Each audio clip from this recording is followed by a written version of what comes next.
യുവോൺ foundations 2026 പുതുവത്സരാഘോഷം സംഘടിപ്പിച്ചു. ഒരുമയുടെയും സ്നേഹത്തിന്റെയും സന്ദേശവുമായി പുതുവർഷത്തെ വരവേൽക്കാൻ യുവോൺ ഫൗണ്ടേഷൻ കായിക മത്സരങ്ങളും കലാപരിപാടികളും ലഹരിവിരുദ്ധ സന്ദേശവുമായി 2 ദിവസങ്ങളിലായി നടത്തിയ പരിപാടി ക്ലബ്ബ് പ്രസിഡന്റ് സക്കീർ അധ്യക്ഷത വഹിച്ച ചടങ്ങിൽ കളമശ്ശേരി പോലീസ് SHO ദിലീഷ് ഉദ്ഘാടനം ചെയ്തു.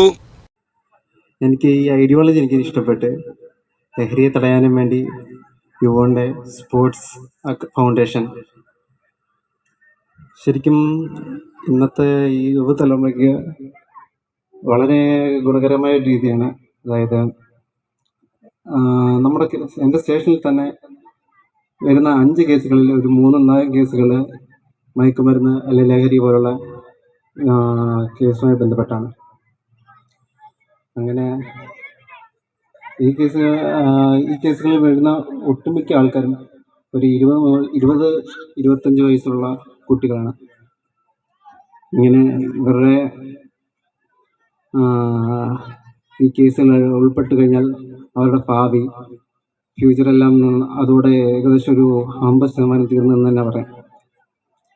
ഇതുപോലെ സ്പോർട്സ് കൗൺസിൽ അല്ലെങ്കിൽ ഫൗണ്ടേഷൻ പോലുള്ള ഈ ഒരു ഫൗണ്ടേഷൻ വന്നത് കുട്ടികളെ ലഹരിയിൽ നിന്ന് വിമുക്തമാക്കി സ്പോർട്സ് അല്ലെങ്കിൽ ഏതെങ്കിലും ഗെയിംസിലോട്ട് പങ്കെടുക്കാനും അതിലതോട് അവരുടെ ശ്രദ്ധ മറ്റ് വിഷയങ്ങളോട്ട് തന്നെ മാറാതെ സ്പോർട്സിലോട്ട് മാറാനും സാധിക്കും.